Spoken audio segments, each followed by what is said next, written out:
Fala galera, tudo bom? Chama Tiuli, hashtag 42. Galera, hoje a gente vai falar de assuntos cabulosos, de verdade. A gente vai falar sobre ciclos econômicos e relação com investimentos.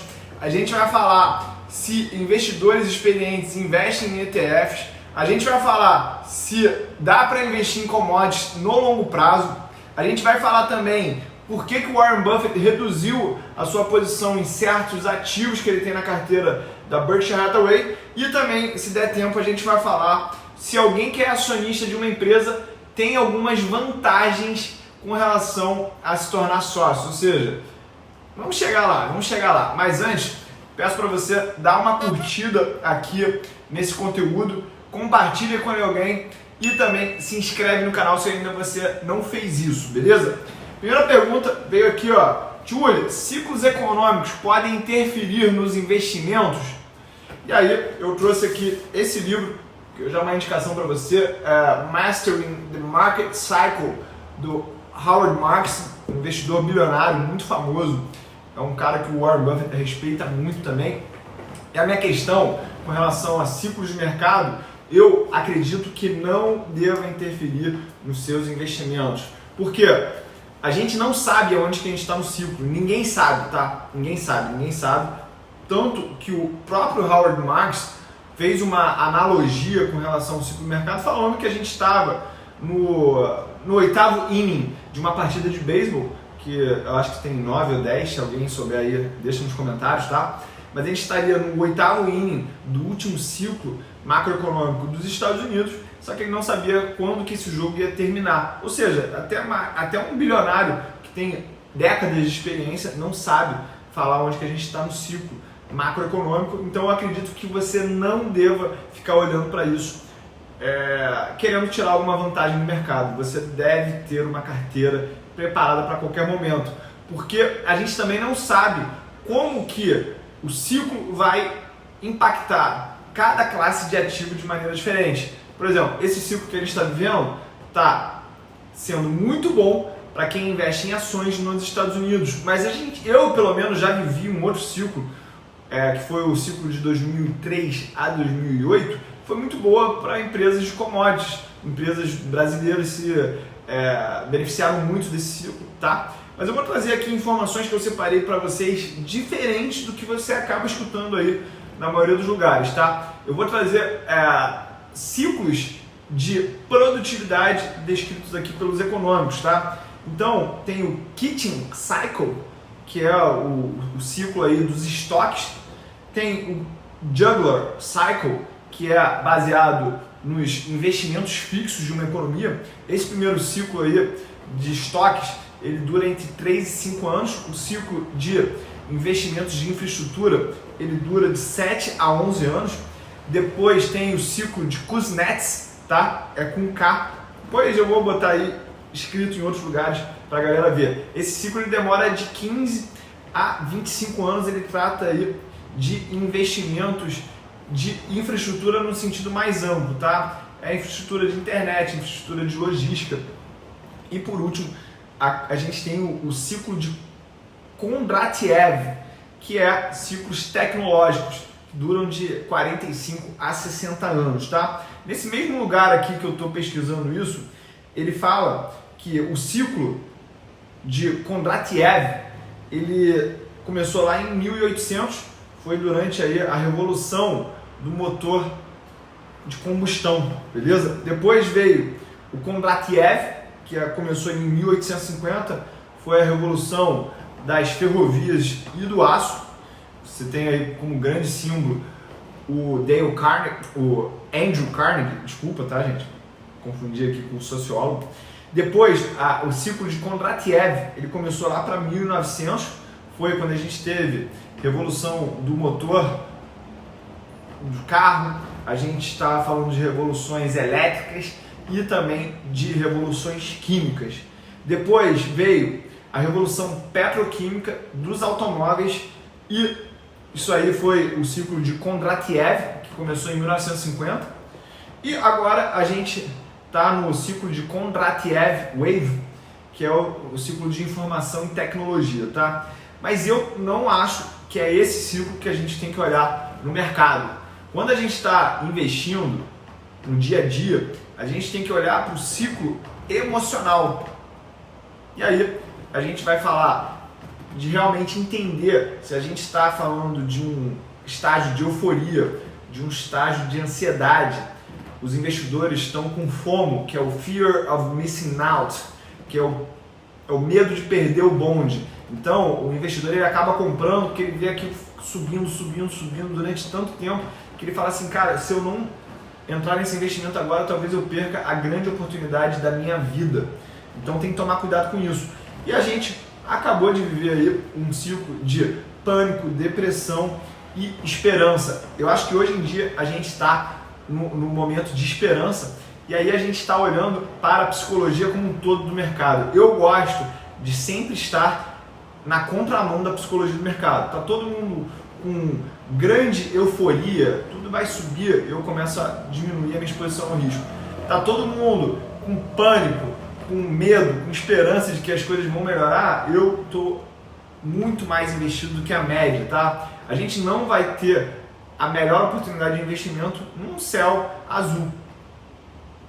Esquece isso, tá? Então, falei aqui do livro, falei dos ciclos que duram alguns 5 anos, outros 15, outros 30, outros 40 anos e tem esse ciclo emocional. Eu acho que a gente deve ficar muito mais focado no ciclo emocional do mercado para lidar com os investimentos. Essa pergunta foi muito boa, tá? Por isso que eu dediquei um pouco mais de tempo para respondê-la. Segunda pergunta foi a seguinte: Túlio, ETF vale a pena para quem conhece muito de mercado? Olha só, eu considero que eu conheço relativamente bem de mercado, tá? E eu invisto em ETFs. E o próprio Benjamin Graham, ele endereçou essa questão no livro dele, Investidor Inteligente, falando que a gente pode investir passivamente, mas a gente pode investir como um empreendedor também. E a gente pode fazer uma transição de primeiro investir através dos ETFs, ser um investidor passivo e depois você gerar essa evolução para um investidor empreendedor que, por botar mais energia, botar mais trabalho, também espera ganhar mais, beleza? Então, eu acredito que você pode ter um início de carreira como investidor passivo e depois evoluir para um investidor ativo, empreendedor, assumindo mais risco, tendo premissas. Isso aí é importante, mas é importante que você entenda também que você tem que ter autorresponsabilidade, tá? Eu tenho esse mix lá nos Estados Unidos. Eu acredito que eu não tenha uma grande vantagem competitiva para investir nos Estados Unidos, eu tenho mais aqui no Brasil. Então eu uso lá fora uma estratégia tanto passiva, que eu compro em VVB11, que é o ETF que reproduz essa média ampla nos Estados Unidos, mas eu também tenho investimentos focados em uma empresa chamada Berkshire Hathaway, que ela também tem um perfil um pouco mais diversificado, que ela tem exposição a várias indústrias, tem várias empresas dentro dessa holding. Então eu acredito que eu não seja um investidor muito empreendedor lá nos Estados Unidos, mas aqui no Brasil eu meto o pau no risco, assumo o risco, porque eu conheço a legislação, conheço a cultura, conheço um pouco da psicologia, como eu falei, do mercado brasileiro. Sei que aqui tem muito boom and bust, pânico e euforia, tá? Então a gente pode se beneficiar disso, gerenciando o risco principalmente, beleza? Mas dá sim para investir em ETFs, quem conhece muito, porque às vezes quer estar só exposto a um tipo de risco e os ETFs eles começaram a ficar tão segmentados que você pode usar isso. O próprio Ray Dalio usa ETFs, grandes investidores de verdade, com bilhões de dólares em carteira, usam ETFs, porque é uma maneira barata de você se expor a certos riscos, beleza? Terceira pergunta: Túlio, por que não investir em commodities no longo prazo? Cara, boa pergunta. Eu vou te responder pelo seguinte: o que você tem que fazer é o seguinte: especula com commodities, investe em empresas de marca que tem poder de repassar preços. Porque commodities vai estar muito baseado em oferta e demanda, oferta e demanda, oferta e demanda. Quando o mundo estiver demandando muito de uma commodity, o que vão fazer? Vão começar a fazer mais infraestrutura para explorar mais aquela commodity. E aí quanto mais gente estiver explorando aquela commodity, mais oferta terá daquela commodity. Então, se no momento teve maior demanda, depois veio um processo de investimento que equiparou a oferta. O preço vai para baixo. Em algum momento vão produzir mais do que o mercado conseguia absorver. Então, pode ter um bust, ou seja, uma depressão nos preços. Isso aconteceu com a Vale por volta ali de 2015, 2016, quando ela iniciou a produção de um projeto chamado S11, tá? Que meio que aumentou em 30% a produção de minério de ferro da Vale, um dos maiores projetos feitos na história com relação à mineração. Então foi um exemplo claro disso. Um outro exemplo que eu posso te dar foi quando começaram a produzir realmente pré-sal, começaram a descobrir várias reservas de energia aí com relação ao petróleo, e aí fez com que o preço caísse também. Então, vários momentos eu vi as commodities tendo um grande movimento de alta, depois um grande movimento de baixa. Quando a gente pega aí empresas como Vale, Petrobras, Uzi Minas, CSN, a gente vê que o grande topo delas foram ali em 2008, tá? Quando tinha um grande boom de commodities, muita demanda, impulsionado aí por China, países como dos BRICS crescendo muito, isso criou uma euforia no mercado, tá? Então, eu acredito que commodities é bom você especular nelas. E lembrando, gente, eu não tenho nada contra especulação, tá? A gente só tem que saber que chapéu que a gente está colocando no momento que a gente está fazendo certas operações. Você tem que botar o chapéu de especulador quando você quer operar tendências no mercado. E dá para ganhar muito dinheiro com isso, beleza? Pergunta número 4. Tiúlio, o que você acha do Buffett reduzir suas posições em bancos, tá? Para quem não sabe, saiu aí perto do dia 15 de maio de 2020 informações que o Warren Buffett teria vendido posições no JP Morgan, no Goldman Sachs e tinha comprado posições num banco PNC, se eu não me engano. Por que ele fez isso, ao meu ver? Eu acho que o preço que ele tinha dessas ações estava muito próximo ao preço de compra dele. Então ele teria pouco imposto para pagar e ele levantaria mais caixa, tá? Só quero lembrar um detalhe para vocês. Quando o Warren Buffett comprou a Burlington Northern Santa Fe, que é a ferroviária dele, a ferrovia que ele tem, ele emitiu ações para fazer isso, tá? Então, às vezes, ele está pegando dinheiro justamente para fazer uma aquisição mega. Ele tem 130 bilhões de dólares em caixa, talvez ele possa estar levantando mais dinheiro para botar, sei lá, ele ia botar 50, ia deixar 80 no caixa.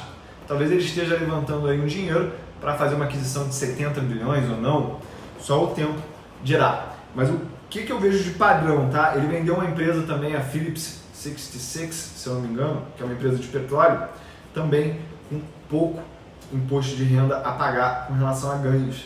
Então ele levantou um dinheiro onde ele tem que pagar pouco imposto de renda, é uma coisa que ele sempre botou com muito foco, né? Não vamos desperdiçar o dinheiro do acionista pagando imposto de renda sobre o lucro, porque o nosso prazo favorito é o para sempre, beleza? Então, eu acho que essa que é a linha de raciocínio dele aí. Quinta pergunta e última pergunta, galera. Tiúlio, tem ações da Kraft Heinz? Isso traz vantagens para os meus negócios? Eu tenho um restaurante. Então, para finalizar aqui esse Chama Tiúlio hashtag 42, eu vou ensinar para esse nosso amigo que existe um conceito que é o conceito de assim, pessoa jurídica é pessoa jurídica, pessoa física é pessoa física. Isso não se mistura. Não se mistura eu tendo uma empresa que tenha uma unidade, que fature, sei lá, 500 mil reais por ano, mas também acontece se eu tiver uma empresa que fatura 500 bilhões por ano, tá? O fato de você ser acionista não muda em nada. Não muda em nada o fato de você comprar da Heinz. Então, não fale, me dá um desconto aí porque eu sou acionista, eu sou sócio dessa empresa também. A tua parte nos lucros dessa empresa, a tua participação nessa empresa será só valorização na cota e distribuição de proventos, basicamente, tá? E aí, tente comprar isso a um preço atrativo para que você tire vantagem desse investimento, mas não espere nenhum tipo de parceria especial no teu restaurante só porque você é cotista, acionista aí da Kraft Heinz. Beleza, galera? Galera, então vamos terminar aqui esse Chama Tiuli hashtag 42. Foram muito boas perguntas mesmo. A gente criou aqui assuntos que poderiam dar cursos até. E é só começo, não esquece de dar o teu like aqui, compartilhar esse vídeo e se inscrever no canal, finalmente. Espero você pro Chama Tiuli hashtag 43, olhar 43. Manda a tua pergunta lá nos meus stories, tá bom? É só começo.